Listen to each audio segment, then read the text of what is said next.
Good morning, everyone. Thank you for coming this morning, and we, commissioners, hope everyone's well this morning. We have the agenda before us, and it's 8 o'clock, and we have the invocation by Mr. Mayo, if you would please, and Mr. Bell.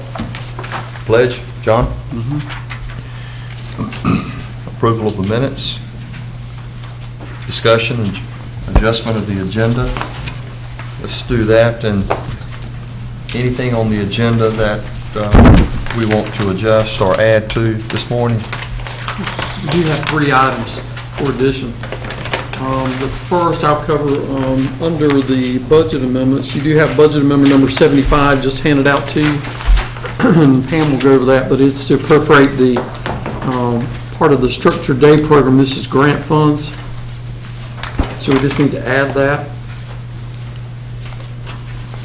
Where would we place that? Is that number 2? And then we have next for new business, you'll see an application for a public school building capital fund, North Carolina Education Lottery.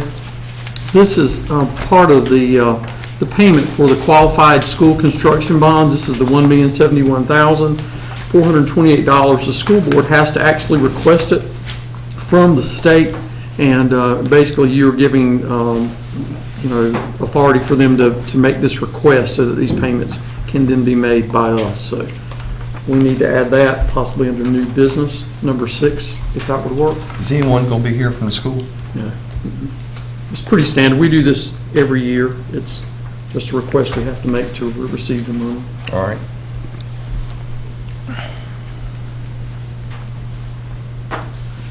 And the last item that we would like to add, had conversations with the attorney with some of the finance staff yesterday.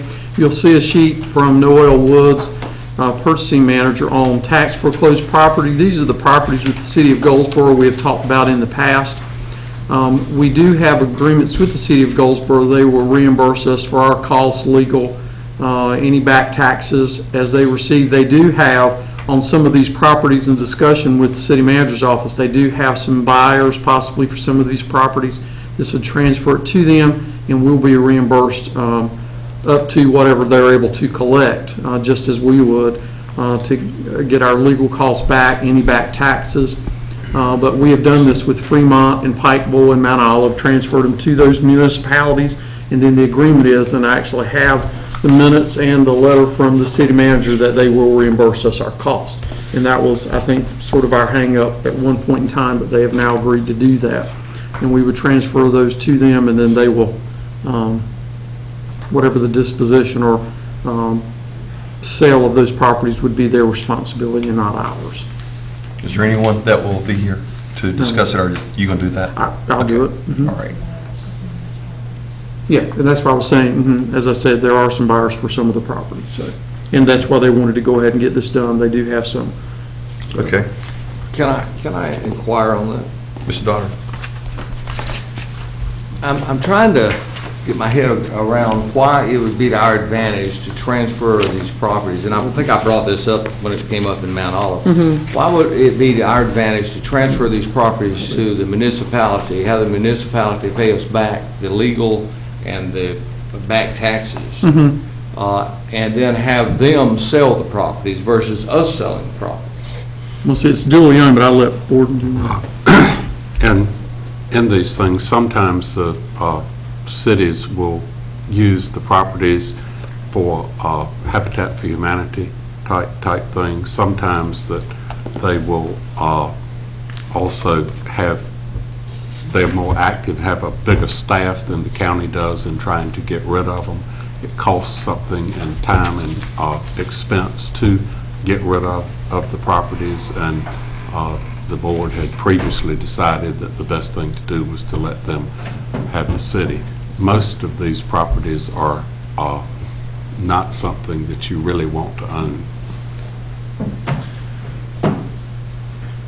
Let me just give it an example. Let's say we had a property and it was a residential home in which it was taken back because of back taxes, foreclosed on, and it's sold, for, say, $50,000. And the taxes to the county would be $1,200 that was due us.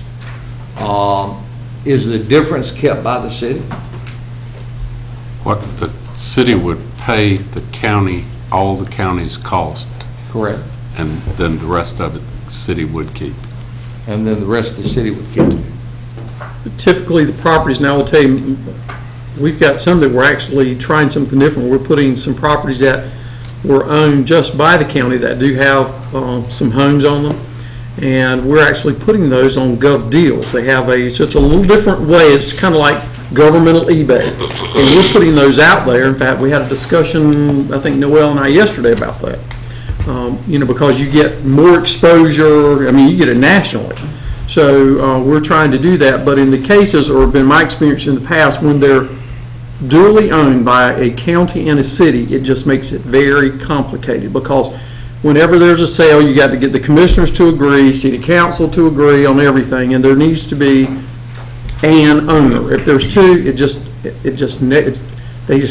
see, they just sit here forever, nothing ever happens. So, in most of these that we've looked at, and board made the statement, and I'm going to probably be a little stronger, that we don't want these. Some of these properties, they have adjoining property owners that might want them to very small pieces. But in the cases where we have had larger, and we're kind of down to these properties as the lesser desired properties. The others either have been sold, foreclosed on, made changes, whatever, but we're down to these that we can't do anything with. They're just difficult properties. And I see what you're asking. One thing additional that I'd like to have here that's not here, and that is, what is the tax value on those parcels? That would give us some kind of an indication. Yeah, we've got that. We handed that out back in the spring, but we've got that spreadsheet, and I'll get them to get that in just a little bit. We have that. Yes, sir. Thank you. We do. Are these the same ones we talked about before? Yes. Okay. Yeah, and we've got that spreadsheet that's got the values on it. We totaled it out. Can we get Noel to pull that? We'll do it. It just basically trying to simplify it. When you're dealing with two different governments, it's just been very difficult. But these are properties now, we're just kind of stuck, installed. But they do have a couple buyers. I don't think they're big sales. I think they're fairly small adjoining landowners. And if it's a major property, I absolutely, Mr. Daugherty would say, in those cases of more valuable property, that we would have advised something totally different than this. It's just really the type of properties, how they could be used, and what we might get out of them. It's not a lot. Mr. Mayo? Yeah, I wanted to, on these properties, who is the city, if there's any maintenance to be done, like mowing and things like that, is the city doing that? Well, that's been part of the other issue. Well, they'll say, well, you're part of the owner. Well, in these municipalities, I know in Fremont, there was one some years back. Since it's in the municipality, they have board and ordinances that restrict or actually have like mowing and things you're supposed to do. And we would get a complaint saying it's from a neighbor, why aren't you mowing your property? And then we call, well, city and county do own these properties, and we're not mowing them. There is an expense, so that's a good point. And in most of these cases, the city should be doing it, or the county should be doing it, but they've not been kept up. I can see where, unless we did something like we're talking about, that it could become countywide a facilities nightmare. It becomes a nuisance, also for the adjoining property owners, and I think that's a good point. Yeah, it's a good point. Okay, thank you. Okay. Any other questions on that? Just reminding us to bring these subject matters up at 9 o'clock meeting, if you wish. Okay, the special recognition employee service pins, Mr. Smith, you have those this morning? Yes, sir. Pam?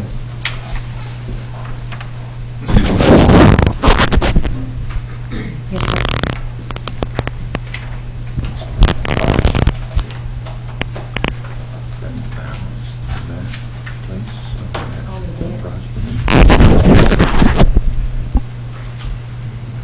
The special recognition? Yes, sir. I'll take care of Okay. that. Appointment committee, Mr. Mayo?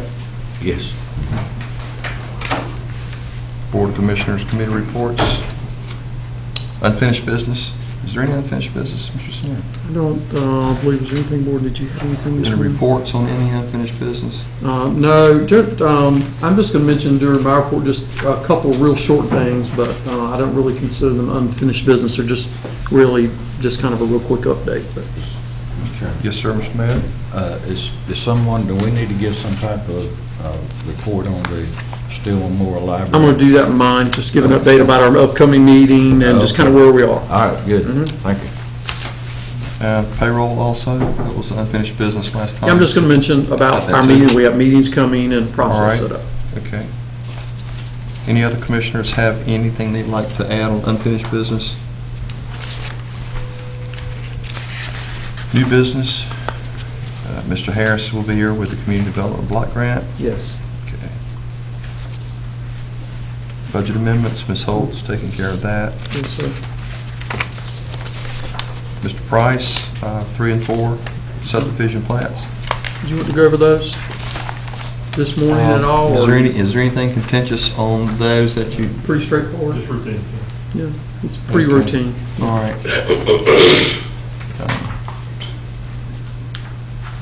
There's a variance, right? No. We're going to have Board to, adjustment. the Board of Board of Adjustment? Later on. Okay. All right. That's at 11. Highway 70 Corps Commission, Mr. George Stevenson from Smithfield. Yes. Be here at 10:30. Yes, sir.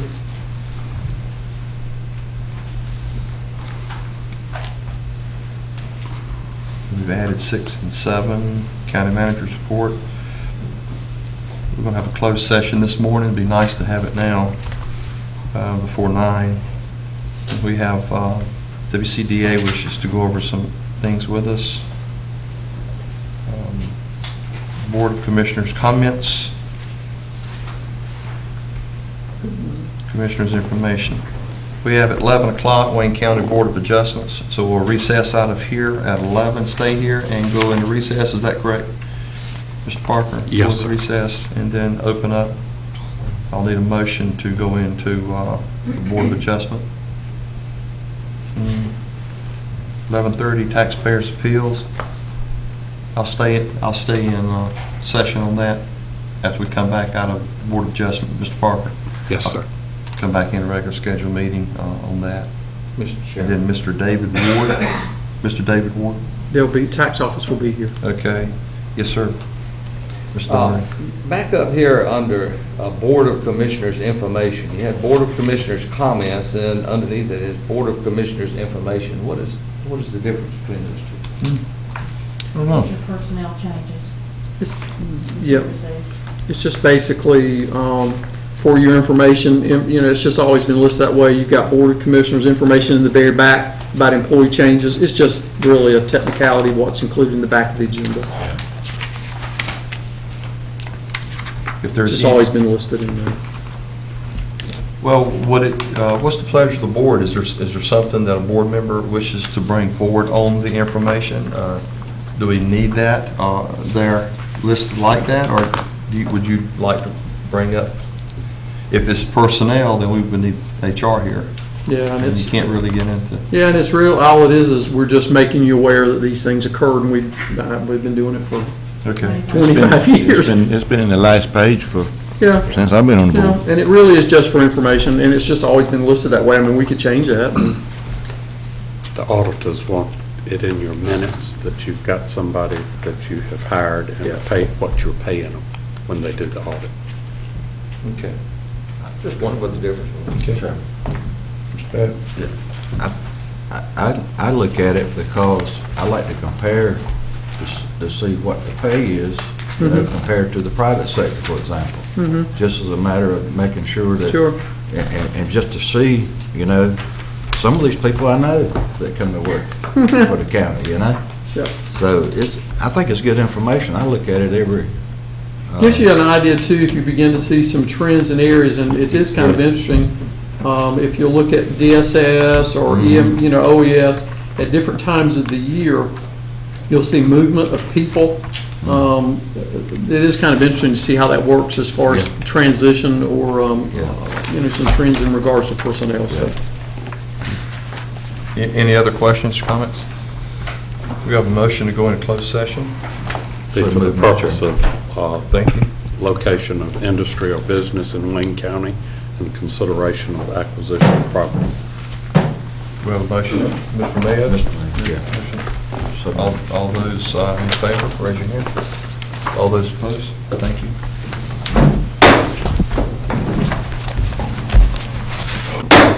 Good morning, everyone. Good to see everyone here this morning. Thank you for coming. If we would, turn off our phones and put them on vibrate so they'll go off during the presentations. And we'd like to start with our invocation this morning, Commissioner Mayo. Mr. Chairman, I'd like to share, before we have our invocation, a verse of scripture from Isaiah chapter 55, verse 9. Paul writes, "As the heavens are higher than the earth, so are my, capital M, ways higher than your ways." That's a good lesson for all of us to remember today. Let us pray. Dear Father, we're thankful that we're able to live in a country of freedom that you have provided for us. And Father, as we look around us today, we see people in our country that are suffering and that are sick this morning, and we especially pray for them. But Father, we as a commission board this morning, we ask that you would give us wisdom, dear Father, to lead this county in the way that you would have us to go, to lead it in such a way that you and the citizens of this county and state would be proud of the way we are conducting ourselves. Father, we're grateful for this county. We're grateful for the fire services and policemen that watch over us each and every day, and we just thank you for our emergency services in general. These things I ask in your name. Amen. Thank you, Mr. Mayor. Mr. Bell will lead us in the pledge.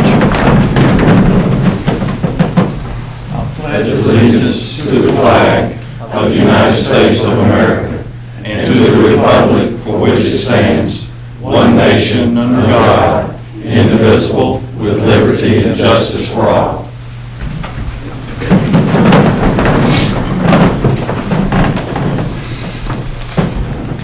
General statutes mandates that the chairman inquire as to whether any member knows of any known conflict of interest or appearance of conflict with respect to matters that are coming before this board today.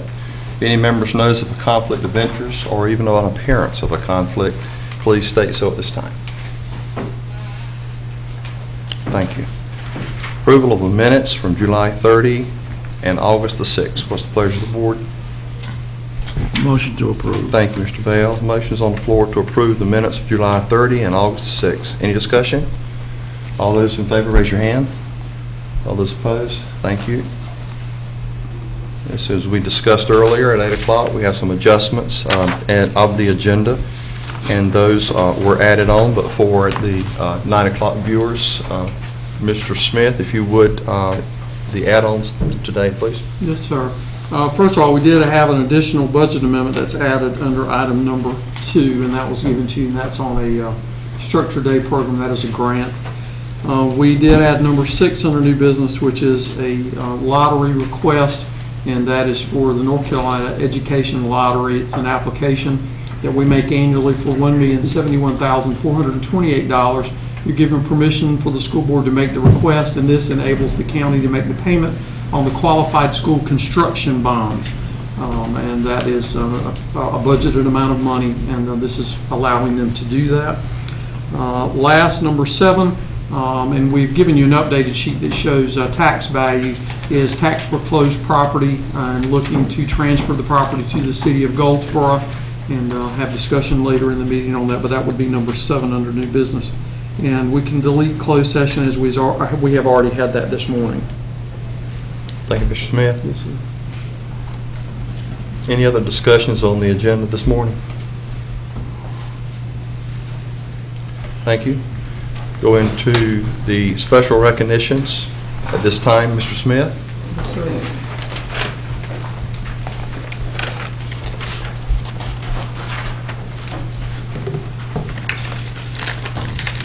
Marsha, if she would to call out the, we have our employee pins for,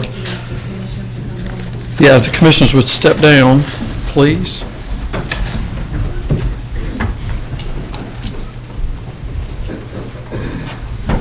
And then when Marcia calls out names, folks would come and line up to my left, please, and then you'll receive the pen and be greeted by the board.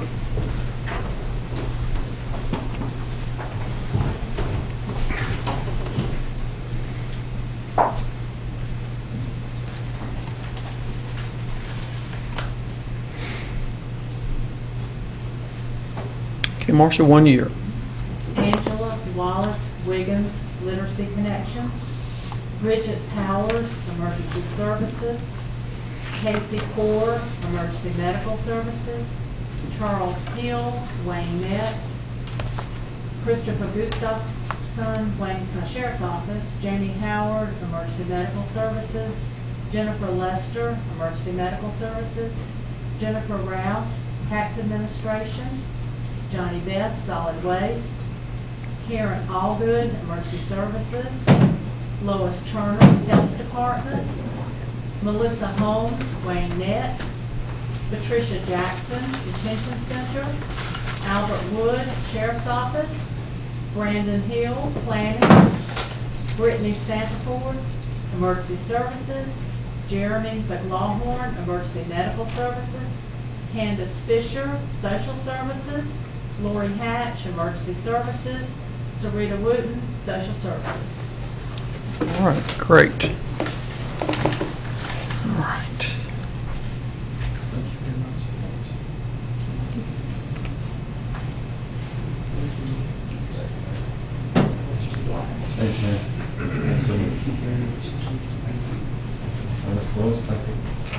Just a second, Brandon.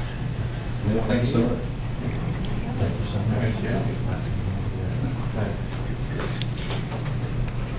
Mr. Chairman, I wanted to, if it was all right, just take a moment. This is Mr. Brandon Hill, 1 year. He's also now leaving Wayne County. He has on his shirt, as you can see, United States Navy. He will be reporting to the Navy the 1st of September, I believe, and appreciate his duty not only to this county the year that he's been here, but also his preparation to serve our country. And that means more than anything. And with that, we would like to give him a round of applause and is what he's about to accomplish.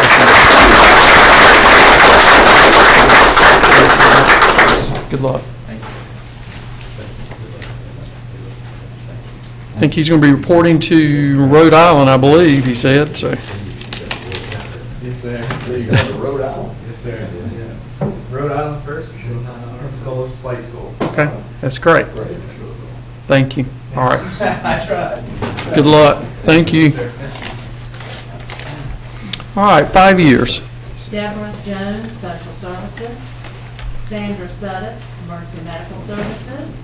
Brada Freedy, Animal Control. Randy King, Sheriff's Office. Sandra Blizzard, Emergency Services. Sharon Wallace, Social Services.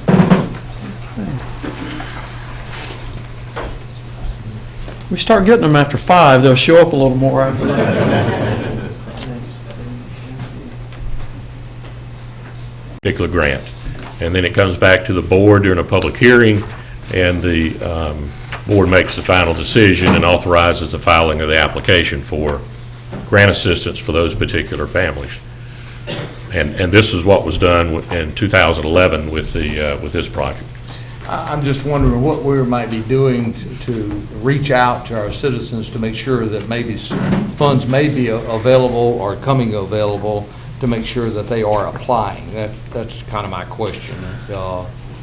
How would someone know that housing assistance would be available is what I'm trying to ask. Well,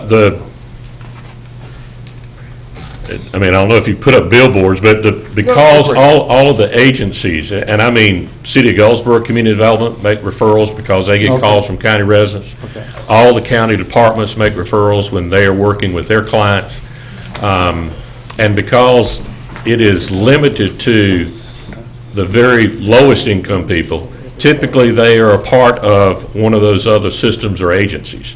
In other words, it's not just this wholesale program for elderly. Right. You know, it has to meet that very defined criteria.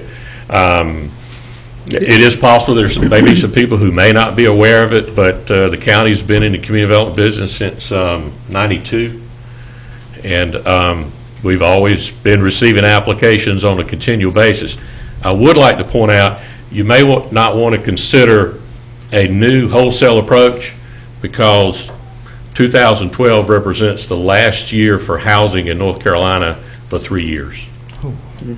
But there's not any community development housing funds anymore. They're not. The 2013 program was completely changed, which is why there has not been a cycle. And the 2014 and 2015 programs, all the community development funds, $30 million would go to Diener for water and sewer, and $10 million go to Commerce Finance Center for economic development. So it's not a neighborhood program, not a scattered housing program. And we will keep, the county's still going to get requests.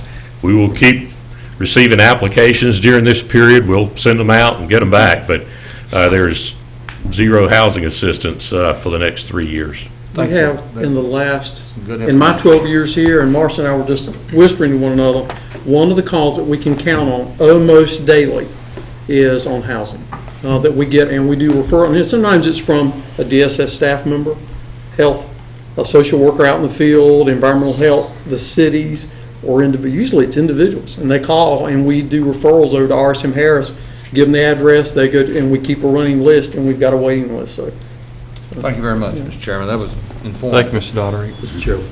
Yes, Mr. Cromartie. Just a question. You said that the 12 was the last, is the end of this particular cycle. Then this is a federal program coming out of Washington, D.C.? Is that where? Yes. Just what is the reason for a break-in service or a change from it operating like it is now to something that's coming down the road or eliminated? I'm trying to gather which. The budget approved by the General Assembly just reallocated the $45 million in funding for a community development program into two categories, which is water and sewer infrastructure, and then economic development through Commerce Finance Center. So this is the General Assembly, and Raleigh Yes. gets the money and then decides how they're going to spend it. Yes, and the General Assembly has, since state took the program over in '83, makes the final decision as to the categories of funding for community development. And it's just, for 2013, 14, and 15, the money will go into two categories, not the broader neighborhood revitalization, housing, and that sort of thing, just two categories. So then those dollars are being moved away from dollars to help the very poorest to sewer that could have been paid from some other, or had been being paid from some other category, obviously. It sounds like, I'm just, not to editorialize, but it sounds like Raleigh has decided, once again, to shift something away from the very poorest to some other category that they deem more appropriate than the poor. Well, actually, the HUD requirements for benefiting low to moderate income applies regardless of the dollar you spend. So that water sewer money will go to benefit low to moderate income, or it's not eligible. The same way the state's economic development program money will go to benefit businesses that 60% of the employees they hire are low to moderate income. So the categories have changed, but the targeted population has not changed. We're simply going to be funding low to moderate income people's neighborhoods and housing where they need water and sewer improvements. It's still going to be low to moderate income based. They just, housing, street construction, et cetera, just ain't going to be one of those categories. It'll be for other water and sewer needs of low to moderate income people. So rather than being more directly, it has a different, it just seems like it has a, as I hear you describe it, it's more of a trickle down than straight to it. Well, no, those water sewer lines will go to neighborhoods in which there are low moderate income people, and they will be provided a tap to their house for water sewer service directly. It's not going to be simply building water and sewer lines and they will come. It is to meet the HUD criteria. Specifically to You those. provide water and sewer to a low-income house, you connect that low-income house, and that's where the benefit becomes. All right. Thanks, sir. Yes, sir. Mr. Mayo? is this, does this include any type of repairs on low-income homes? Like, for instance, roof repairs or anything like that? Does this fall under what you do? Yeah, under the scattered site housing program, you could have picked housing repair as an eligible activity or replacement housing as an eligible activity. You can't do vacant demolition to eliminate vacant houses, but you can undertake either of those two activities with community development funding. What the county has done is tried to address housing needs where basically the families are living in houses that are unfit to live in, where there's a health or safety problem or just an inability to stay there. But rehabilitation in the past had been eligible under scattered site housing. Of course, it doesn't exist anymore, but it would have been an eligible activity. I have a, for instance, if you don't mind, if I have a citizen that, for instance, has a double-wide, fixed income, mentally handicapped child, and the roof needs replaced on our double-wide, where could I go to find help for this person?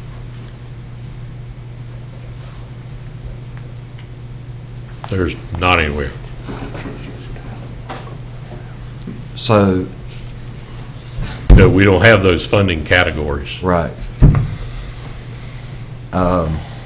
That's why the Methodist men and the Baptist men are so busy, because if you don't fall into certain criteria, there's not anything available to help an average person.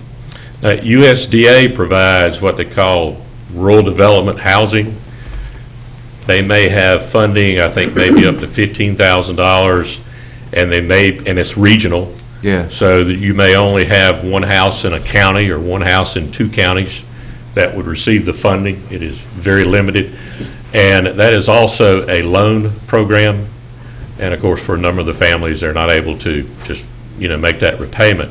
And I also like to point out, and it's interesting you bring up the example of the manufactured home. Under the community development program and also under USDA also, the person has to own the house and the land. And we get calls all the time from people who own their mobile home, they're on rented land, and they have never been eligible for scattered site housing assistance since the category was created. We get them all the time.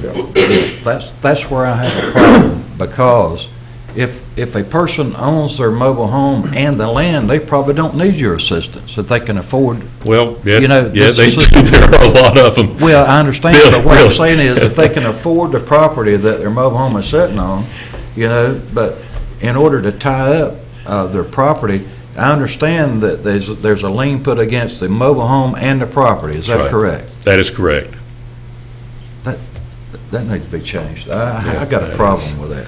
It's- It leaves out a lot of citizens in Wayne County that deserve help, they can't get it. Simple as that.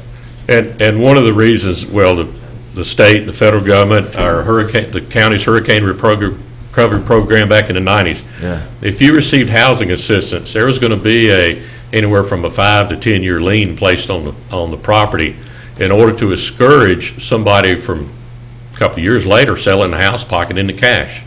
I mean, that lien is a disincentive to profit from the money. And it's one of the reasons the state has always had the requirement that there will be a lien placed on that property, placed on the house and the lot. And of course, placing a lien on the trailer doesn't mean anything. I mean, a person can hook to it and be gone. Placing a lien on the house and the property, it can't be sold without it being satisfied. And that is the intent is just one thing, to make sure people do not profit financially by just turning around and selling it. That's been consistent in the program for 30 years. Well, you don't have a But problem. there is a problem with, you're right. Yeah. For those people who own those mobile homes and they're on rented land, there's not a category of funding that exists. Okay, thank you. Thank you, Mr. Chairman, Thank you, Mr. Mayo. Mr. Cromartie? I just cannot help but thank Mr. Mayo for bringing that up as a category. I love to do what I call connecting the dots. The very same principle exists with the Medicaid. It's the right above the absolute poor that needs help. And it seems like that if you own a little bit and work for it, you don't get any chance to get that. That's the point Mr. Mayor was bringing out. Yeah. And that needs to be a song that's sung up and down North Carolina, is that we gotta watch for everyone and not just someone, because right this minute it looked like the powers to be in Raleigh are manipulating it so that the hardworking person who is right there in a certain category stands to continue to lose. And a person who's worked hard for his double wide and he needs that kind of help, we need to be able to do that. But when we start shrinking the opportunity for government to help us, then there goes that person. Thank you, Mr. Mayor. Thank you, Mr. Cromartie. Any other comments? This item is an action item today on your agenda, and it is the selection of an alternate beneficiary. So what's the pleasure of the board? Make a motion we approve, Mr. Chairman. Motion's on the floor that we approve. Thank you, Mr. Mayo. Any discussions? All those in favor, raise your hand. All those opposed? That's unanimous. Thank you. The next one, the award bid for installation of modular manufactured home. Mr. Harris. Thank you. We'd received bids for the provision of actual replacement housing, and within the program, housing is provided on a comparable basis. If you have a single wide, you qualify for single wide replacement, a double wide replacement. If you have a frame unit, then you qualify for a modular house constructed to the state building code. Not a manufactured home, but a modular constructed to the state code, not to the HUD code. And so, I also want to point out, unless zoning, there is a zoning or a deed restriction that requires a particular type house. And in fact, in two of these, the one in Mount Olive is a single wide non-conforming use in a residential zone that doesn't allow single wides. So there's going to be a modular place back there. And believe it or not, in the case of one is in a subdivision that has a deed restriction that that any manufactured home is not allowed, and the lady purchased the lot with the double wide sitting on it. But the county has to meet all requirements when it provides housing. So in essence, for those, we're looking at what will be comparable, subject to all the other zoning, deed restrictions, and requirement that dictate what type of replacement house has to go on that site. And the recommendation we have covers all of that. It provides the comparable housing. It provides the houses that will meet either the zoning or the deed restrictions. And just as a summary, Atlantic Housing here in Goldsboro was the low bidder on 3 of the houses. Castle Manufactured Homes in Pikeville was the low bidder on the 4th home, and we recommend selection of the low bidder. What's the pleasure of the board? Mr. Aycock. Yes, I'm fixing to tread in an area that I know very little about. Mr. Daugherty maybe can help us on this. You said these 4 are the low bid. I just, especially the last one, I just question, from ads you see in the newspaper and billboards, every other one on the highway, this figure does not match what I see. I mean, Mr. Daugherty, are these figures, I hate to put you on the spot, but are these figures pretty much in? They are. Okay. The $20,000 single wide is a thing of the past. I mean, not unless it's a very, very stripped down, nothing. Okay, all right. I'll just. But yeah, curious. I would say these are comparable. Okay, all right. Any other questions, comments? It is an action item that we award the lowest bidder here according to Mr. Harris, so it's certainly up to the board. I move we approve. Thank you, Mr. Doddard. Motion's on the floor that we approve this, the award bid for installation of modular manufactured homes. Any comments, questions? All those in favor, raise your hand. All those opposed? Thank you, that's unanimous. The last one, the award bid for the demolition clearance. We sent out proposals advertised for demolition bids for the houses. We did not have the alternate identified at that point or had ready to make a recommendation.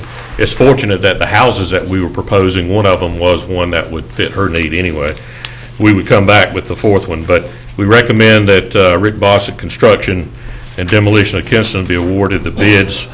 He was low bid on all three of the demolition work or contracts.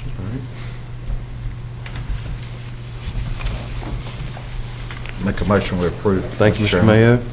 Motion's on the floor that we approve this demolition bid. Any discussion? All those in favor, raise your hand. All those opposed? Thank you, Mr. Harris. Okay, thank you. I do have one question before you leave the podium. You mentioned a while ago the funds that were being cut back. Will that affect your business in a sense that you will not be able to service this part of this money that has been taken away? How, you said for 2 years, we will not see that. We'll see the application process, but we will not see those funds going out, and you administer those funds. And so how will that affect your business?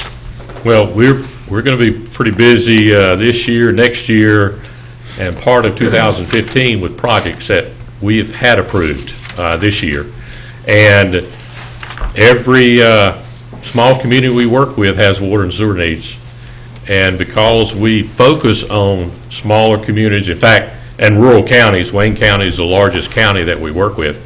The other ones are Pamlico, Jones, and, real small.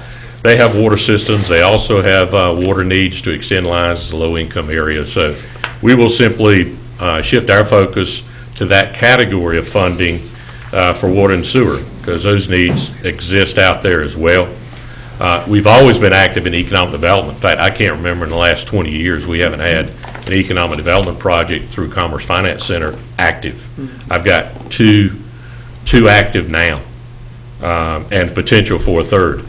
So, we've always been worked closely with Commerce Finance on economic development in order, in our smaller communities too. So, we'll adjust like everybody else. I mean, it's just the way it goes. We've been doing water and sewer in all those categories in the past anyway, so we will just focus more on that than we will on housing. All right. Thank you. Any Appreciate the comments question, though, from because glad to see you. Yes, sir. Yeah, we Sure. would like to hang around long enough to continue to help Wayne County.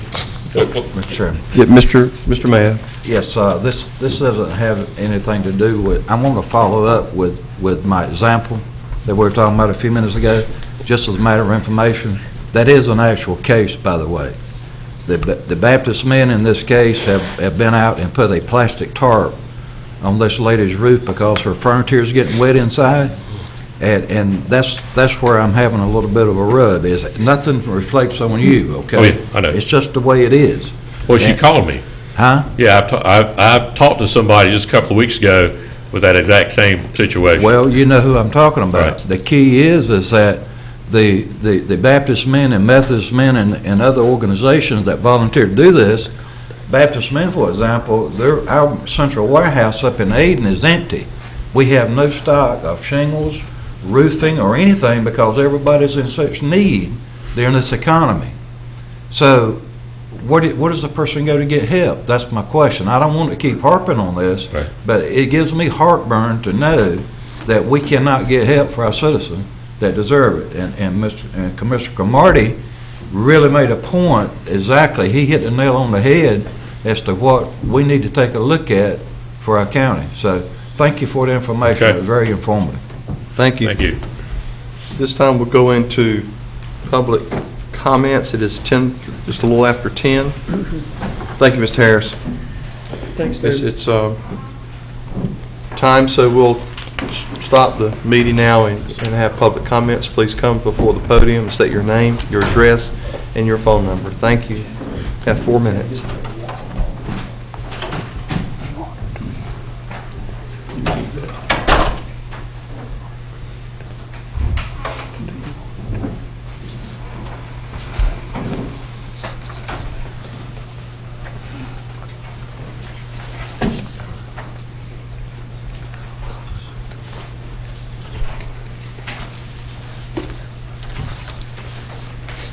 Tom Drew, P.O. Box 587, Goldsboro.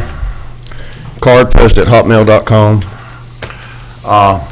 Giving you emails, which most of it hopefully you already have, but first I want to say good morning, world famous Board of Commissioners, or to be. Try not to do the previous board that rather raise taxes than ideas. I had sought to be on the agenda of the Chamber of Commerce, Board of Commissioners, and Board of Education, and City Council by email. And I saw a previous commissioner downstairs on the Board of Education. I asked him if he'd received that email. He said no, so you're duly served. And he said don't set the agenda. I've sought to be on the agenda. I don't see my name there for 5 separate matters in the past several weeks. Mr. King, your understanding of being on the agenda, you have to do so a week in advance. Is that correct?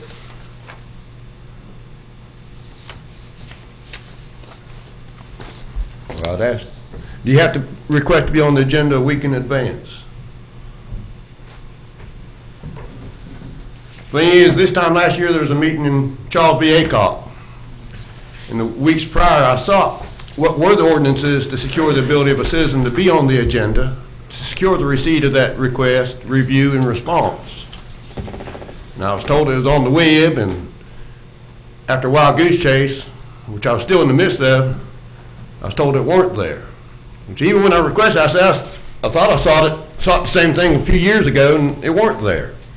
As I addressed last year at the ACOC meeting, and the first meeting of this year, when the county forms of government, it seems like one of the first priorities is to set the ability of a citizen to speak before this board, such as ordinances, to be on the agenda.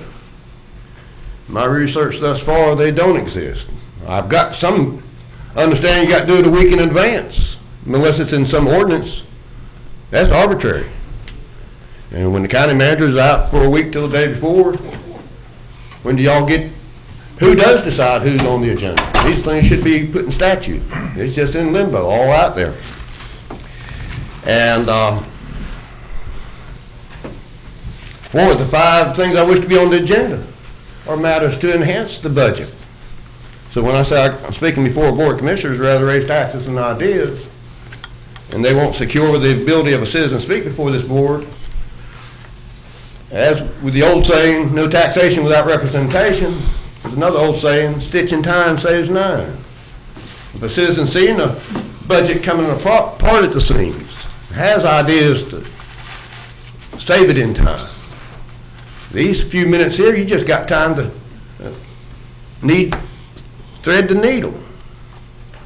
And the problems are growing, coming apart at the seams. There's 3 emails here. I want to address the last one. Advanced Education, Democracy, Advances Education, Suicide Prevention. This is a public records request. There's a gentleman named Vic Miller who spoke during public comment a few meetings back. I interviewed him afterwards. He's addressing the new clinic out of the Fayetteville Veterans Hospital in Goldsboro. I told him researching education and suicide prevention, and he spoke that there was 2 doctors coming up once or twice a week from Fayetteville. It's already open. I ain't read nothing about the grand opening yet. And I've sought from the county manager, who I believe may be on the East Point board, if he has any information who these 2 doctors are and how I can contact them. It's been several weeks. No reply, no reply. I think this is bad. You ought to see what I've been doing at ECU, who should be on top of these things, getting advanced education and mental health to meet these both civilians and military needs that are growing exponentially. Thank you, Mr. Drew. Okay. Any others?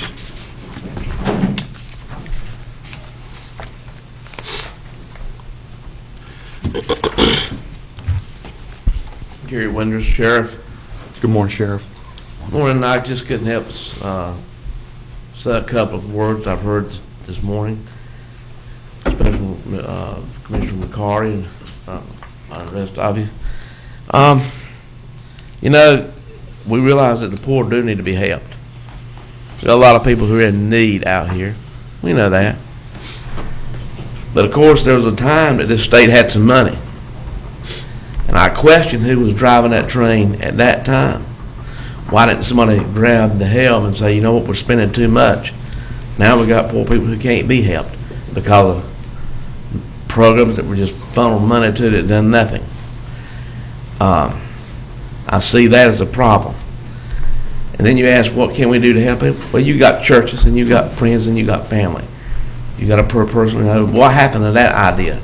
What happened to the idea that family says, let's take responsibility to help our grandfathers, our uncles, our cousins, or whatever. Then it struck me funny because it struck me funny at all. I had a situation last week. Talk about what we can do to help people. Deputy Sheriff don't make that much. Doesn't make a whole lot. I had a Deputy Sheriff who's making them fair, 32,000. He's got a wife, got some kids, but he had a wisdom tooth pulled. But you know, he couldn't hardly afford it. And he was in terrible pain. After pain, he was almost crying. He went to the dentist, and one of the dentists said, you know, they told him up front, it'd be $700, $900 before they even talked to him. Of course, he did make some calls, and my wife was able to get up with Dr. Fuller, and they took care of the young man at a very reasonable cost. What amazes me, I thought, had he been an inmate or some other criminal, we'd have had him in the jail, and if that wisdom tooth needed to be extracted, guess what? It'd have been free. Think about that. Thank you. Thank you, Sheriff. Any others? If there are no others, then the public comment section is now over. Thank you. Mr. King, can I ask the county manager a question? Yes, sir. Mr. Aycock? Maybe I'm missing something, and a yes or no answer. Is the tax rate for Wayne County, is it not less this fiscal year than it was last fiscal year? Yes. Thank you.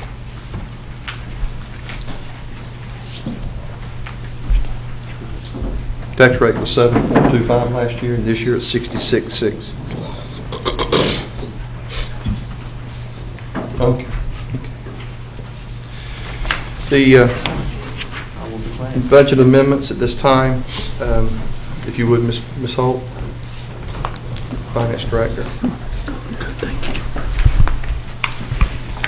Good morning. Good morning. Good morning. This morning, we have Good morning. 7 budget amendments and 6 in your package and the 1 we received this morning as a walk-on. Would y'all like to do these one at a time? They're all separate issues. If you can group them, that would be nice, but if they're separate departments, we probably just need to group each Okay. one. But if you have some The in the same first 3 departments, are the Sheriff's Department. We can First- group those. Okay. Number 36 is one that comes to you each session. It is for seized property, increasing the expenditure for $23,622.75 in the seized property receipts for the same amount. Number 59 is our concealed weapon and fingerprint fees that we collect, increasing the revenue for concealed weapons, $8,030, increasing fingerprint fees, $1,510, and related expenditures. Number 60 is for the Sheriff's Department. It is law enforcement separation allowance. This is money that we put into the original budget. Each year, we have an actuarial study done, and the study has just come back within the last 2 weeks. During the original budget, we have to budget the same amount that we had the prior year because we don't know what the study is going to bring back. When the study came back, it was $2,654 more than the original budget. So this is increasing the law enforcement separation allowance line item by $2,654. Our original budget amendment, our original budget had budgeted $119,649. The actuarial study came back at $122,303, a difference of $2,654. Mr. Chairman. Yes. I move adoption of those three budget amendments. Thank you, Mr. Daugherty. Motion's on the floor. Any discussion? All those in favor, raise your hand. All those opposed? Thank you. That's unanimous. Okay, the next two budget amendments, number 66 and 67, both are social services. Number 66 is special adoption fund, increasing by $54,217.04. You'll be appropriating fund balance for the same. This is to cover expenditures for the fiscal year 13-14. It is reappropriation of a balance of special adoption funds not expended in the 12-13 year. Funds earned based on performance and completed adoption decrees from prior fiscal year, but not spent in 12-13. Number 67 is to increase the grant revenue for social services administrative revenue. We are increasing the share of the warmth expenditure for $2,928.93 and increasing the Energy Neighbor Fund for $11,484.49 for a total of $14,413.42. Mr. Chairman, Mr. Pate. I move that we adopt both of these amendments. Motion's on the floor to adopt these two amendments. Any discussion? I do have one question. Mr. Pate. On the second one, the money there, that's not reappropriated from before, is it? It is not reappropriating, it is new funds that have been granted to us this year. It's all grant money. Okay, thank you. Any other discussion? All those in favor, raise your hand. All those opposed? Thank you. That's unanimous. Number 72 is to increase professional services by $3,100, and this is to appropriate funds for professional services for audit services.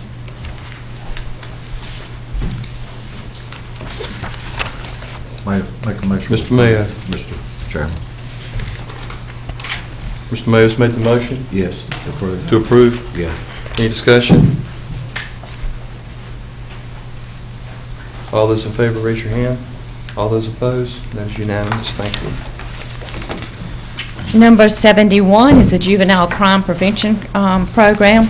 It is the Family Preservation Program. It is to increase the expenditure $88,194 and to increase the grant, CBA grant by $88,194. No county funds. Motion to approve it, Mr. Chairman. Mr. Aycock made the motion that we approve. Any discussion? Mr. Chairman. Mr. Daugherty. Can you explain a little bit in regards to what these grants for? I mean, you've got the budget for the family preservation. Yes, sir, I'll be glad to. The Family Preservation Fund is the family and youth will report a decrease in conflict and an improvement in family functioning, resulting in the youth remaining in the home. These goals are achieved by changing parent behavior as much as the youth. Intervention time is directed with the parents, modeling, teaching, and practicing new responses to their child's behavior. And what department is overseeing that? The Juvenile Crime Prevention. Juvenile Crime Prevention. Thank you, Mr. Chairman. Any other discussions, questions for Ms. Holt?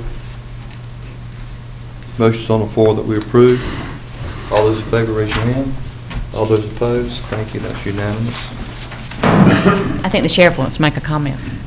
I do want to make a comment in reference to that separation allowance. I don't know if any of you know what that means, law enforcement separation. Explain it to us, Sheriff, if you would, please. I'm going to tell you, first of all, it's not a separation allowance for getting a divorce. I'll tell you that right now. But what it is in 1986, it was designed by the legislators that they gave the counties 3% tax to collect taxes. During that process, they said, now, here you go, but remember, you're gonna have law enforcement officers retiring at some point in time, so keep you some money to the side. It's designed to get older officers off the street, 55 and older, probably don't need to be fighting on the streets, and that's probably what it's designed that way. Right now, we do have some officers that are that are on that separation allowance that have retired.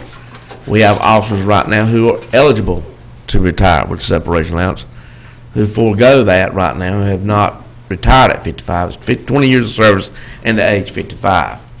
Some have foregone that, and therefore, basically, they're losing that. They don't get refunded later in life. They don't get a bigger chunk of retirement because they gave that up. That goes back to the county. The county does not have to pay it. And the reason I want to explain this to you, because you have a lot of cities and towns who don't realize that. Now you have people that are making a career out of law enforcement, that are staying. And the main example was, if you recall, Mount Olive, first one they've ever had to ever collect the separation allowance was Chief Schroeder. They didn't realize it. They didn't realize that was sitting over there, something additional they would have to pay to age 62. And I always encourage the commissioner to make sure to remember that. You will pay this fee. There's always a little stickler there too, and we tried to change it with some of those legislators, but give you a prime example. If I was at Goldsboro Police Department and worked 20 years or 25 years, and I came to the Wayne County Sheriff's Office and worked 5 years, the last person that hires you pays it all, every bit of it. It's not prorated or anything. So, we've looked at that issue before. That has been brought up. It also hurts the person trying to get that job. Maybe he left there for some other reason, or she left there, but then they try to get a job somewhere else. And of course, that's one thing you look at. Well, in 5 years, that's going to be coming out of my budget, that additional funding, if that's used to retire. And as I stated, we do have officers right now that have given up that separation allowance, a substantial amount, that do not get a return on that. It's like a donation. I was going to ask Mr. Parker, is there any way we could get a tax donation back to the county for what we donate back on that separation? Not that I'm aware of. But we will never get it back. Just want to keep you aware of what that was. Thank you. Sheriff, Mr. Pate.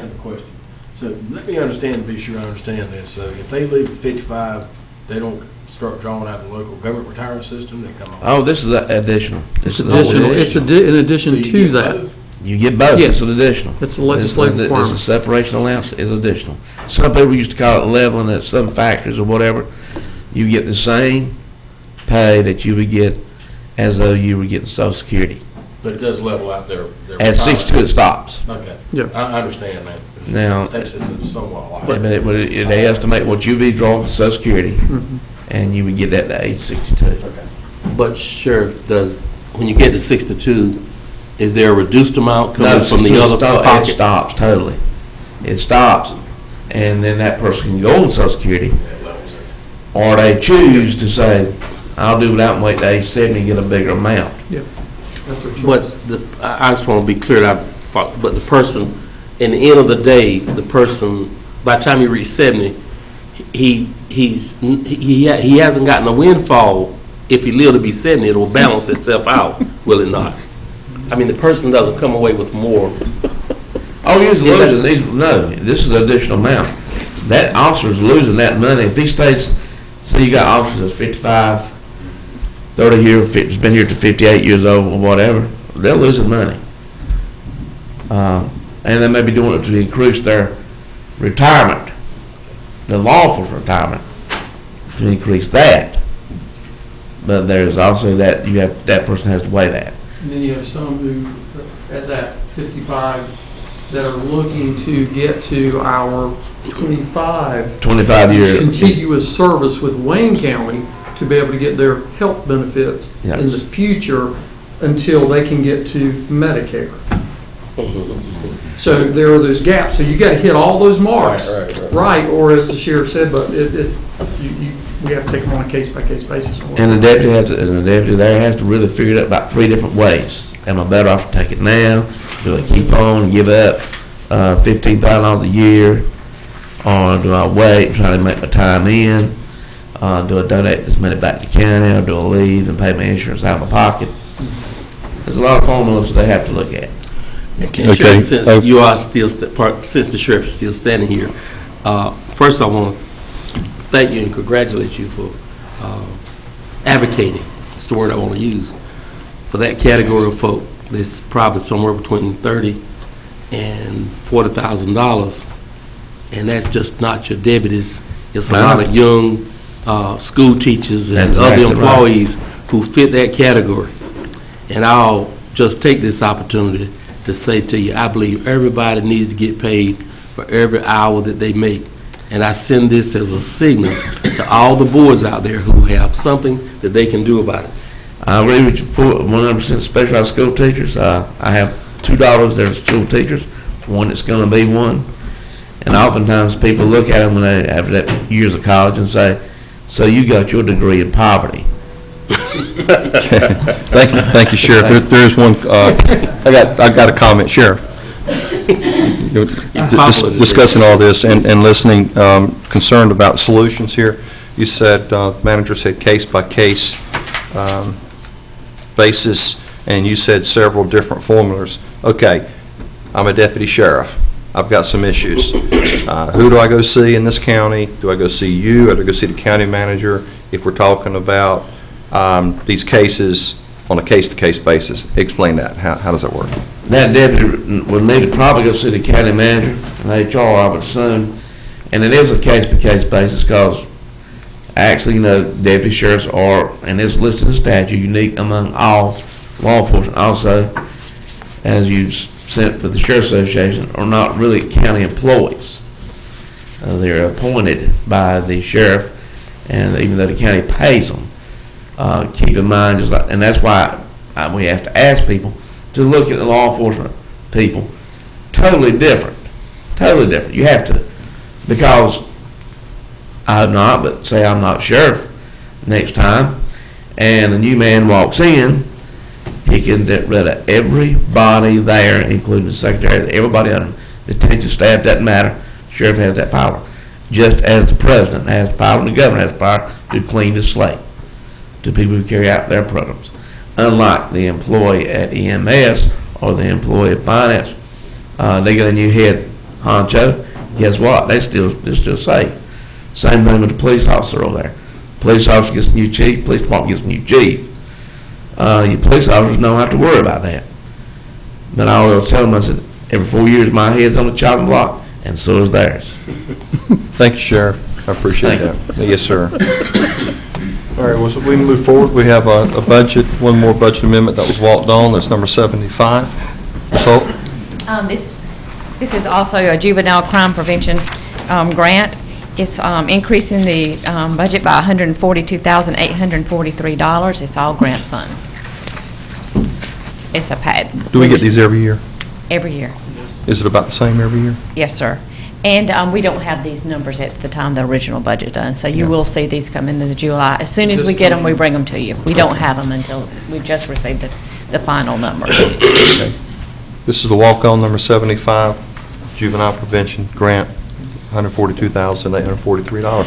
What's the pleasure of the board? Motion to approve. Mr. Bell, thank you. Motion by Mr. Bell to approve. Any discussion? All those in favor of the motion, raise your hand. All those, thank you, Mr. Bell. Thank you, Ms. Holt. Thank you. We have two plats this morning by Mr. Price. And Mr. George Stevenson with the 70 corridor has come in the room, so we'll get Mr. Price, thank you, and then Mr. Stevenson. Thank you.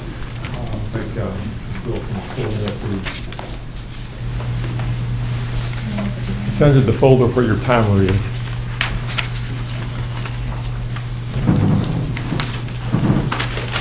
There was a different folder.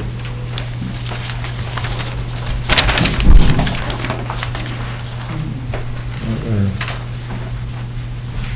I'll see it's not the right folder there. Okay, I was gonna try and pull up the screen. A second.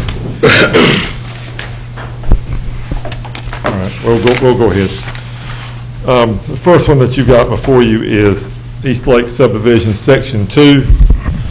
This is a final phase of this subdivision. Is at the intersection of St. John's Church Road and Dollar Town Road next to the Elroy Fire Station.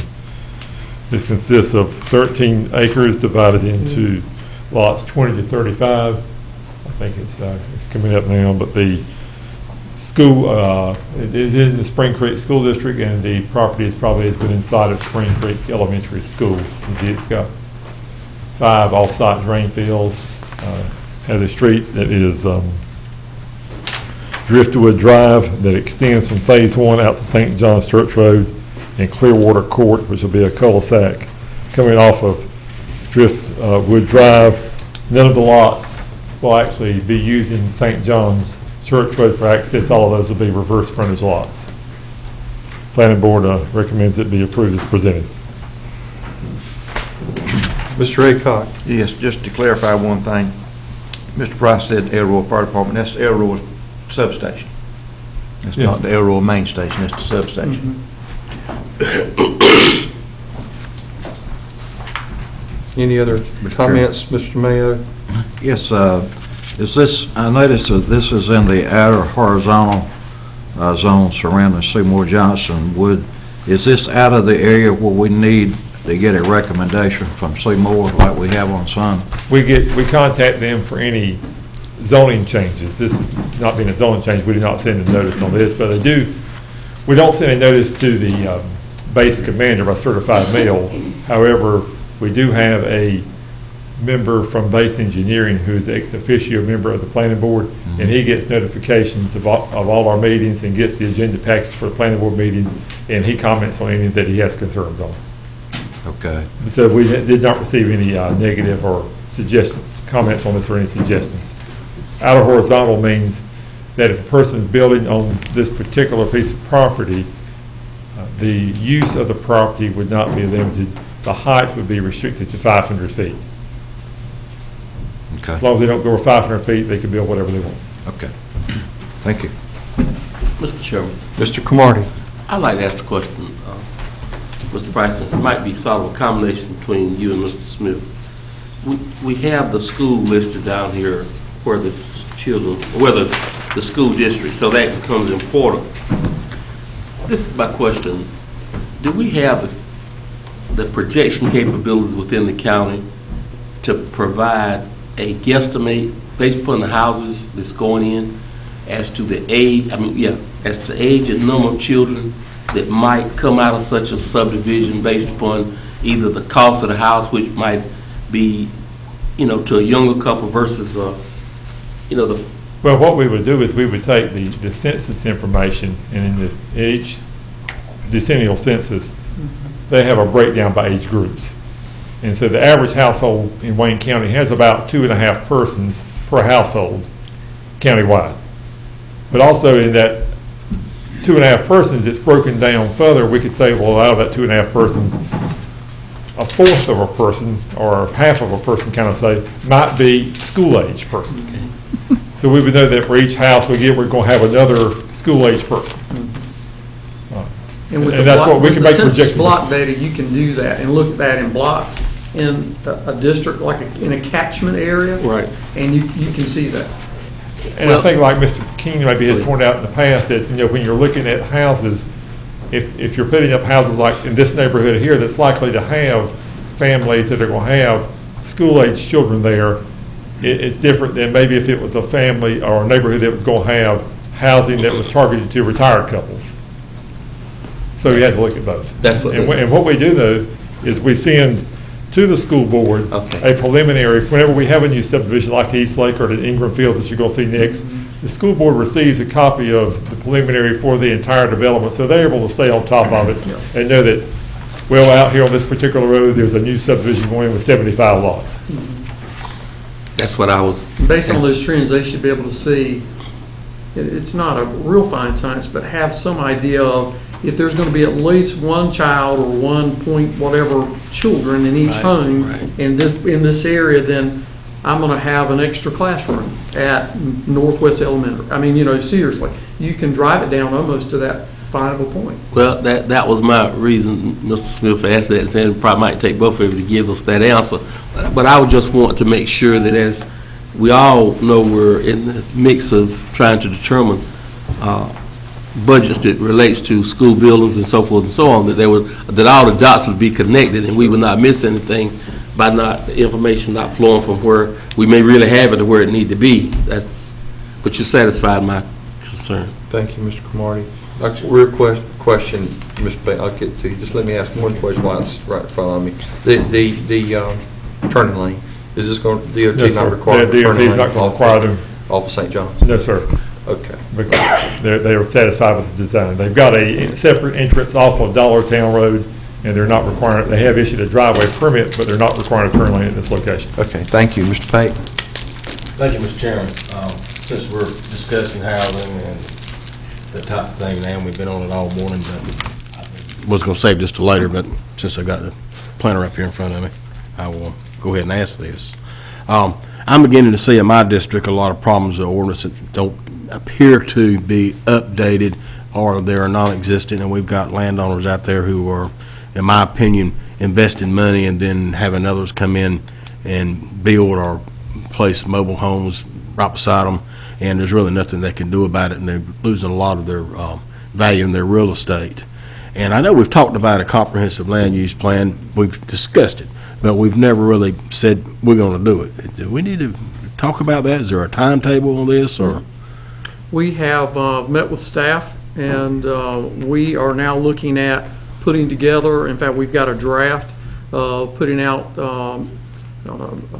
proposal to go out to actually bid that service out to update our comprehensive land use plan, and to do that this fall and get that out. So we're working on that right now. That was part of I think some of the things that you had talked about in the retreat, and we targeted the fall. So I think we're on schedule to do that and get it out for bid pretty soon. Well, I'm glad to hear that, because I'm getting a lot of calls Yes. now from a lot of different people. We Matter of are. fact, I had one of them contact Connie yesterday Mhm. about what I just said. So But I think we're- I just we're- want to make we're sure on that line to thing do is that. on track, because it's important, and Well, I part think we of- may be outdated in some areas. So part of why we timed it the way we did, and I talked to a few of the board members and talked to Connie at length about this, we wanted also to have our September meetings, I'm going to talk about in my session with our municipalities, to find out how this all ties together, because their plan and our planning have to be in sync. If not, it's I agree. shotgun. So we wanted to have those meetings, see where everybody, how the land's going to lay before we jump off into that next segment of updating land. So that's why we're timed it. We were saying October, once we have our meetings with the municipalities. Okay, thank you for that, Dave. Mr. Chair. Mr. Daughtry?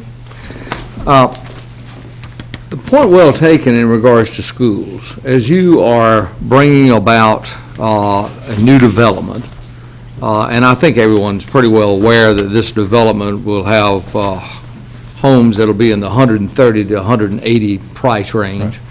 And those homes are going to have school-age children from elementary to high school, but primarily elementary and middle. And right down the street from here is one of the projects that we have on the agenda to improve, and that is remove those mobile classroom units. Spring Creek Elementary has a unbelievable amount of mobile units. And it just brings about, because you're probably adding an additional, almost a classroom here. We need to address, and hopefully shortly, on the short run, some of these capital improvement needs of our schools. This is right down the street from Spring Creek Elementary. And I urge us to continue on trying to bring about that capital improvement plan. Thank you, Mr. Chairman. Thank you, Mr. Daughtry. Before you is East Lake, Section 2, final subdivision plat. What's the pleasure of the board? I move adoption. Daughtry, motion's on the floor that we approve the plat. Any other discussions? All those in favor, raise your hand. All those opposed? Thank you. That's unanimous. While she's Ingram Fields? Ingram Fields, I was going to say to Mr. Payton, to the board, I guess, on the plan update that we'll be doing, of course, we can make a good plan or make a great plan, but we need to be prepared to implement the plan using some sort of regulatory tool to, if you're going to deal with land use issues, whether it be around interchanges, whether it be residential areas, that will, in a way, control the uses. If you just develop the plan and then don't carry it out, you've just wasted time and paper. Well, I agree with you wholeheartedly, and there has to be some teeth into That's right. what we, we decide to do. But I'm just so concerned about those people out there who invested their good money into real estate, and then it's been devalued because of what's happened around them. Okay. All right, thank you. You have another plat? Yes, sir. I have Ingram Fields before you, which is a preliminary in Fork Township off of Charlie Braswell Road. This will be 12 lots. This is a lots or a minimum lot size of 20,000 square feet. It's being developed by J&N Developers. And we'll have 2 new streets that will come up directly off of Charlie Braswell Road, 2 cul-de-sacs. This being a preliminary, what the preliminary does is allows them to go out there and have the lot evaluated by environmental health, to build the streets, put in water lines, and before they can sell the lot, they would come back to you with the final. Mr. Chairman, Mr. Daughtery. I got a question on Lot 12. I find it hard to imagine you build a home on that particular lot, in that you've got a 50-foot buffer, which you cannot build in any of that area. The setbacks that would be off of the new street, and the setback off the side street, I mean, have they looked to see that they could actually construct a home on that lot? That's currently, obviously, is what the engineer and surveyors have designed. The lot is about a little over, about a half acre in size. So there's room there to build a house, and it's just a riparian buffer area in the back. But you can't build on it. But I mean, that could be part of your yard. It could be, but Yes. I don't even believe you can put a drain field in that area. I mean, you cannot disturb that. Am I correct on that? You can, the first 20 feet, you can go in, the drain field could be in there, but the 30 feet closest to the ditch, you could not. All right, so 20 feet of the 50, you could actually. Right, the main thing is that it stays as open space, that you would not have impervious area in there. So once you put the drain field in there, it's underground. God, it's going to be tight.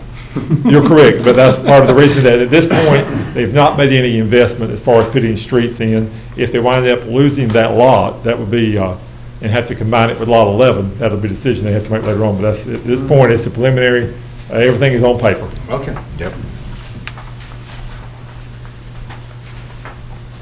That's all I have. Planning board What's recommends approval. the pleasure of the board? Motion to approve. Mr. Bell, Mr. Cromartie, same time? Okay, no problem. Mr. Bell? Okay. Thank you. Any other discussion? Motion's on the floor to approve the plat. All those in favor, raise your hand. All those, okay, that's unanimous. Thank you. Thank you, Mr. Price. Mr. Smith, we have a special guest this morning on the Highway 70 Corps Commission update. Yes, sir. I'm glad to introduce to you this morning the Director of the Highway 70 Corps Commission, Mr. Derwood Stevenson, to give you a report this morning.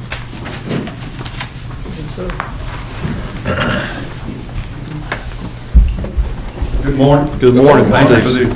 the opportunity to come. As always, like everybody, I got to leave you. Thank you. I'll take home, stay here tonight. This board is pretty much familiar with what's going on with the Carter Commission, and that's the key projects along the Carter Commission. I won't spend a lot of time on that. Let you look at it at your leisure. Two things I would like to mention.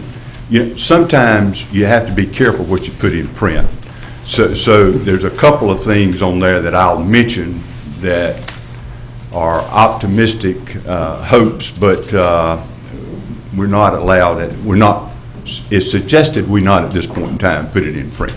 One of them is the Havelock bypass. As y'all know, it's been delayed. It's a 35-year-old project they've been trying to get done, and the military is very interested in it. Got delayed by woodpecker nest, and then we were told it would be 6 months before we'd have a report back, so we went to DOT and complained, and so they decided to do it in-house. So the woodpecker nest have been counted now, and the final report is due, which will go into the final environmental impact statement. So we are hopeful then that we can speed that up. I think some of you were at the meeting last week, and the division engineer, Division 2, John Rouse, mentioned that this project probably would not fall under the preemptory, in that we can get it done under the old scoring guidelines rather than going to the new, which cut off July 1st of 2015. As I think I had relayed to Mr. Smith, I have a meeting with DOT after this meeting, and that's one of the things we're going to talk about. Can we get that under the wire?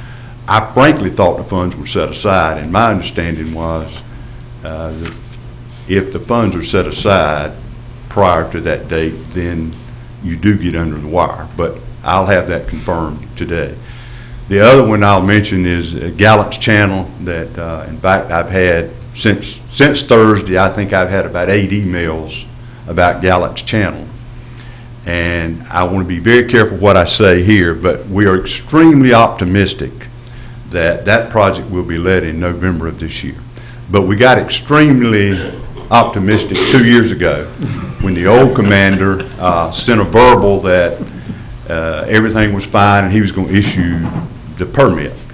We need 2 permits. We need the Coast Guard permit, and we need the permit from the Corps of Engineers. The Corps has said everything's fine, and as soon as you get the Coast Guard permit, we'll issue the permit.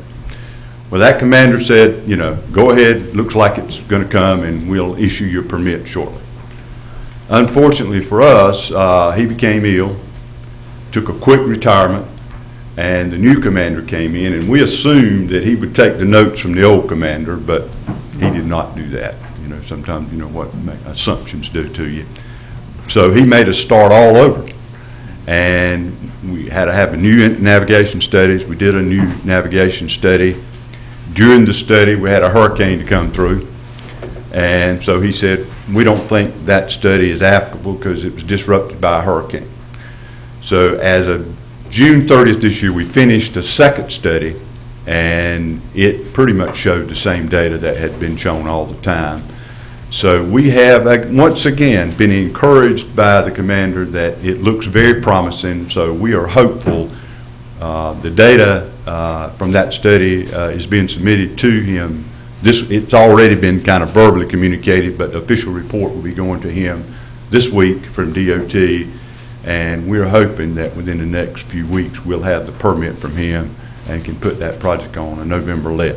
So that's the plan. It's originally scheduled, we had moved it back, or DOT had moved it back to March of next year, but we're hopeful that we can maybe get it in November. So we feel pretty good about that one again, and that's one the military is very interested in and screaming about. So as you all know, we like to accommodate the military when and if we can.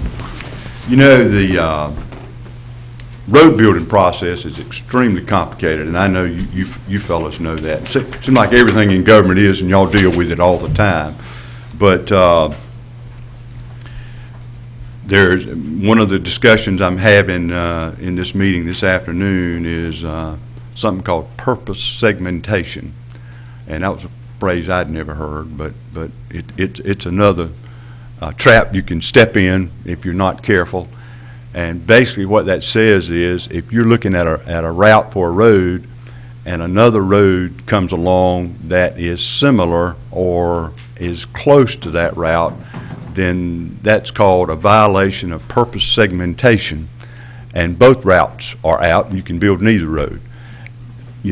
As we know, and all of us have read about the Garner Red route, where the DOT is spending all this money to stay. It makes absolutely no sense. We know it'll never be built, but DOT is required to study it. So it's part of the NEPA process, which is a 43-step process that we've had since 1969, and I wish somebody in Congress, and I scream to them all the time, would take that on and say it's time to revise that process. 43-step process. There are 16 agencies at the table. You had to have concurrence at every step, and you and I know, I mean, y'all see it more than I do, but it's tough to get 16 agencies to agree on anything, particularly a particular road for road route, but that is where they find themselves. And you know, when Norris Tolson was secretary, he did a study about how long it was taking from initial planning to record of decision on a road route, and it was about 15 years. So his objective when he came in was to cut that to 10 years. I do not know, but I would bet you that that is now 20 years or better, which is ridiculous. Y'all, you know what time is money, so it just escalates the cost of these things. But there's just some things I wanted to point out. We talked about at the meeting the other day, under the new funding formula, they're using a TREDIS model, which is exactly opposite of what they described. They want roads that are regional in concept. And, you know, that's one thing Commissioner knows that we've been talking about in the Carter Commission is let's prioritize roads that have a regional concept. Well, the TREDIS model, which they're going to use for scoring, does not allow or does not account for regional concept. It measures a project and points it based on the immediate vicinity with no implication of what might come into that from a regional concept. So we're using a scoring model that's the antithesis of what we say our objective is to do. And I don't know if we can get that TREDIS model out. I'm told we're using it because it's inexpensive, it's an off-the-shelf thing, but in the end, it does not serve Eastern North Carolina well. I'll just say it like that. So those are some concerns we have about it. We're all aware of the economic impact study that's ongoing now, US 70. I know that some people in the county have been talked to, some others will be, and some of you had some input.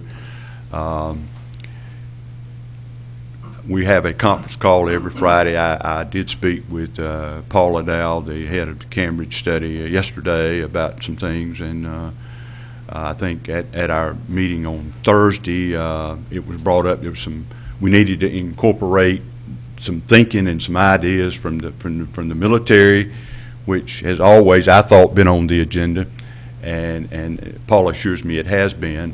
But I think the ECU Med School, which is a regional facility that Eastern North Carolina does rely on and will rely on more in the future, had not been included, and so it was suggested that they be included. And of course, the first thing came back at us was cost. And we've about milked every cow we can milk. So I talked to Paula and I said, y'all can talk to a few more people without adding any cost, and she agreed to do that. So we're grateful for that. I believe those are $7.95. Yeah, I'd get crucified if I left this room without mentioning $7.95. But because it kind of arose from this commission here, and but it is ongoing. I say ongoing. I think the documents have. I believe y'all have executed. Is that correct? Y'all have executed, and as of the last report I had, which was Friday, I think it was good. They had the Attorney General's office sign off on it, and we'd be on the way with it. We have been able to secure funding for it.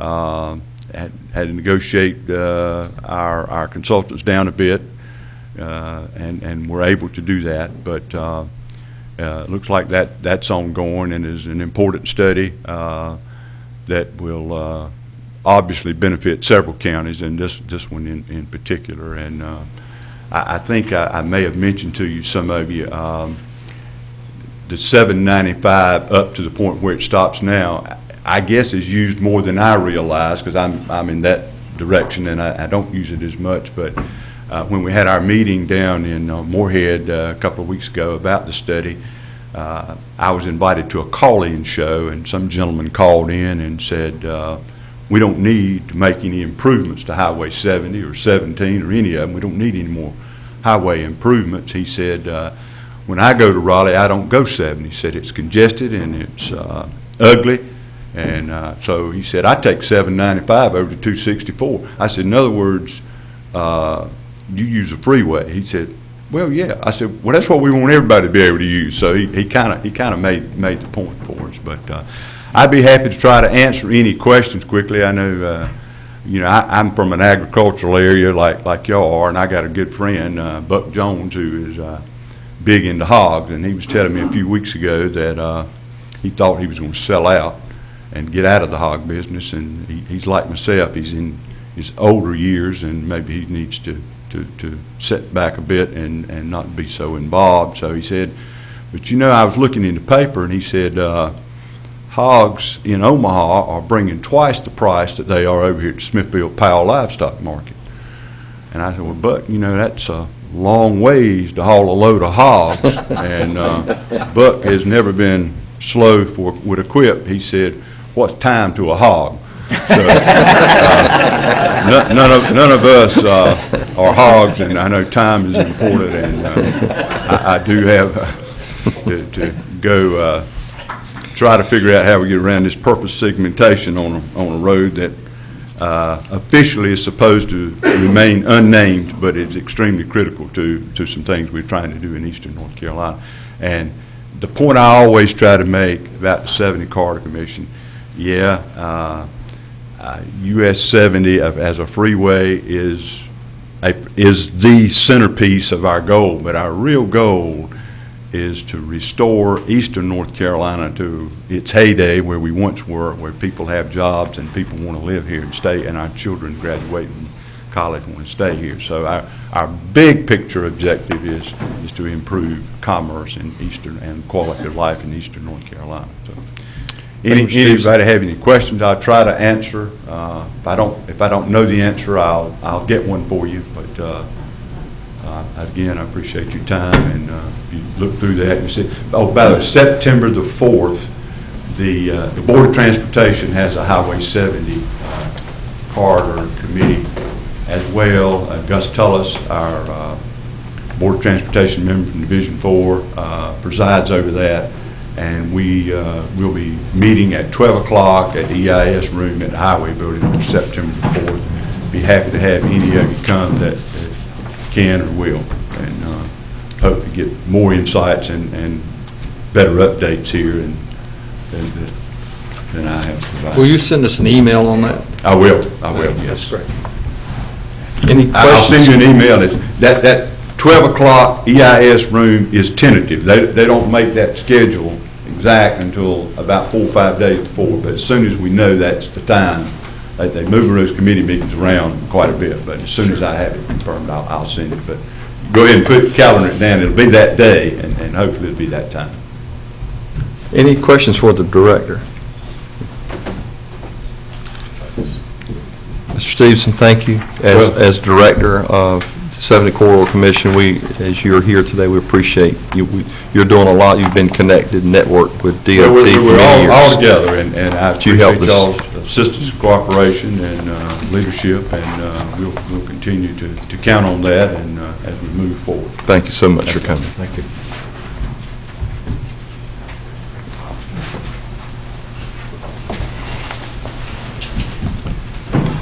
It's 11 o'clock.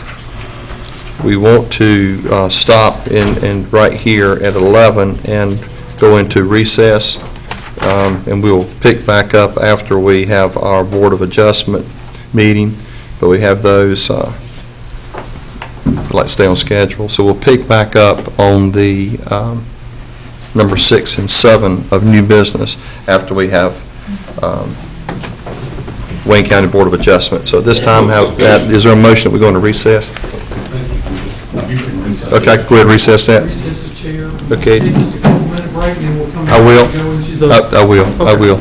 I will go ahead and then cause this meeting to go into recess, and we'll reconvene in 5 minutes. Can y'all, you're not the chair? Sure. Okay. Be nice.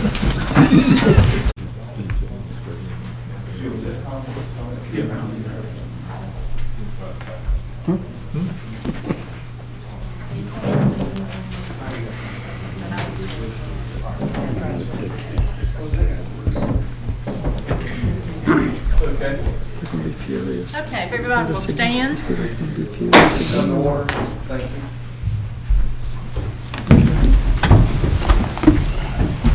Raise your right hand, put your left hand on the Bible. If you'll repeat after me, I, please state your name, I, Steve King, do solemnly swear and sincerely, do solemnly and sincerely swear do solemnly and sincerely swear that I will support the Constitution of the United States that I will support the Constitution of the United States, and that I will be faithful and bear true allegiance will be faithful and bear true allegiance to the state of North Carolina to the state of North Carolina and to the constitutional powers and authorities and to the constitutional powers and authorities which are or may be established which are or may be established for the government thereof, for the government thereof, and that I will endeavor to support, maintain, and defend that I will endeavor to support, maintain, and defend the Constitution of said state, the Constitution of said state, not inconsistent with the Constitution of the United States, not inconsistent with the Constitution of the United States, to the best of my knowledge and ability, so help me God. to the best of my knowledge and ability, so help me God. I, please state your name, I, Steve King, do solemnly swear do solemnly swear that I will support and maintain the Constitution that I will support and maintain the Constitution and laws of the United States and laws of the United States and the Constitution and laws of North Carolina, and the constitutional laws of North Carolina, not inconsistent therewith, not inconsistent therewith, and that I will faithfully discharge the duties of my office and I will faithfully discharge the duties of my office as a member of the Wayne County Board of Adjustment, so help me God. as a member of the Wayne County Board of Adjustment, so help me God. And if everyone will sign their oaths for me.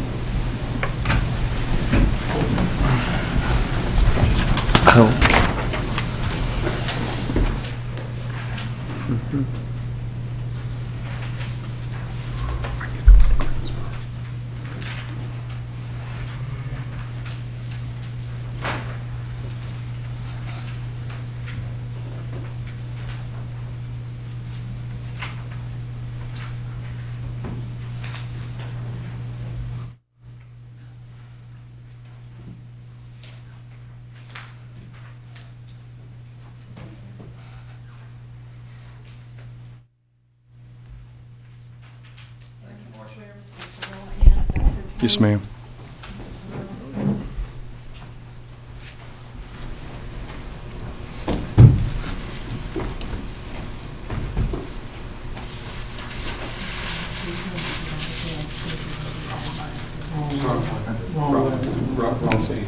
Excuse me, Mr.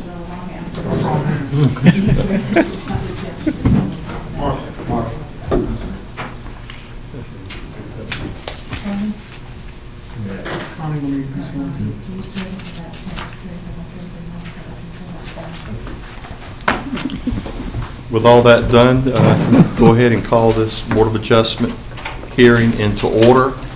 And I'd like to ask Mr. Connie Price, County Planner, come forward and present the application. Chairman, if you'll allow me for just a moment to explain to some of the boards, since it's their first Board of Adjustment meeting, what actually the Board of Adjustment is and what its purpose is. As you probably know, we have zoning in parts of the county, particularly around all of the schools and around the airports, and it regulates land use in those areas. And what we're required by the general statutes is to have a Board of Adjustment that is authorized to consider unusual situations, to consider variances, to consider special uses that are not spelled out in detail in the ordinance. In this particular case, you've got before you today a variance that was a request that was submitted by William Cirilla and Margaret Minshew for a setback variance on their property that's on Vinwood Avenue in New Hope Township. It's in the area near Eastern Wayne High School. Zoning has been established there probably since the late 60s. He has his house on the property. If you can see on the photography there, or what was sent out in front of you, he's got the house, he's got a pool area in the back. There is a small outbuilding there in the backyard, and this was from photography that was taken a couple of years ago. What has since been done, there has been a separate building, outbuilding, built in front of the one that you see there. the setback for this zone, this is area zoned RA20, residential agriculture 20, has a minimum lot size of 20,000 square feet, which this lot meets that. However, it has a 20-foot side yard. So when we became aware of the building, when they came in for the electrician came in for electrical permit for the building, we were aware that the building has been built. I told them it was the issue with the side yards, and so Mr. Cirillo at that point filled out an application and is petitioning for his building to stay, I guess, where it is on this property. He's asking that the side setback for the building be reduced from 20 feet down to 6 feet. It would meet the rear yard setback. It's actually where it's been built is in front of the small buildings that you see on the map there. I think Marcia is sort of circling that now. The property line on the map that you've got is not exactly in the right place, but all of his building is on his property, and all of the new building would be on his property, and it would be 6 feet inside of his line. I think and that's all I have, unless you've got questions of me on that. Yes, sir. Mr. Daugherty. If I'm understanding, currently, there is one shed that's there now, and... That's correct, and it's been there, well, it was at least there in 2010, I don't know how much older than that it is. And there is a request to add an additional shed. Actually, the additional shed has been built. It has been built. Yes, sir.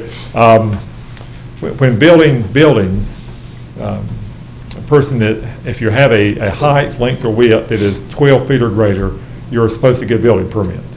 In this case, there was not one issue, so we were not aware of the building until an electrician came in to get an electrical permit for this. I think the building's been there over a year.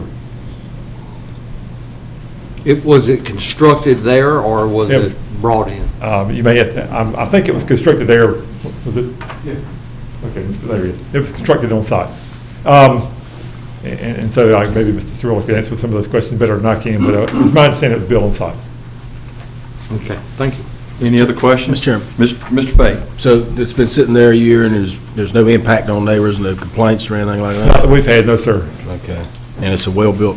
Yes, sir. I think maybe, I don't know, some of the pictures you got, they might have It's turned got out. square 16 by 20. This is a, I don't know if you were provided this picture or not, but this is the building that's sitting there. That's the building that we're trying to get the variance on. Mr. Chair. Is that all, Mr. Payne? You can see there's a chain link fence going down the north side or right side of the property next to where the building is. Mr. Mayor. Mr. Price, the older building is set back to 10 by 14. Yes, sir. How long has that been there? Well, I'm not sure, maybe he could tell you, but this photography that we've got here was taken in 2010, so it's at least 2 years. It may have been there much longer than that. Okay. It being that size, I really don't know. Well, so the original shed was a 20-foot requirement in effect at that time? Yes, sir. Okay. So it was put on 6 foot. It was put in the wrong location when it was... The original shed is too close also, yes, sir. Yeah. I mean, it's been there for some years, but we have not had any issues with that. Okay, all right. Thank you, Mr. Chairman. Yes, sir. Any other questions? Mr. Aycock. Mr. Price, this requirement of restriction goes back to 80? Well, actually, the zoning requirement for this area probably goes back to the late 60s. Okay. Probably prior to this house being built. So the house, if the lot line that you see there was drawn in the correct place, the house meets the side yard setback, so it's not an issue with the house.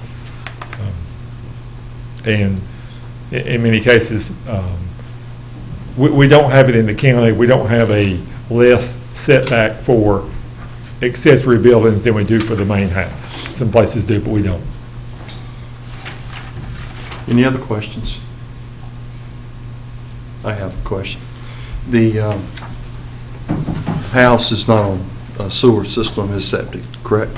Yes, sir, and that is his, Mr. Cirillo's reason for asking for the variance, is that his drain field for his septic tank is in the middle of his backyard. And that is what, from his opinion, is preventing him from moving the building 14 feet more toward the center of the yard than where it is. He's as close now to the drain field as he could be without having to get on top of his drain field. So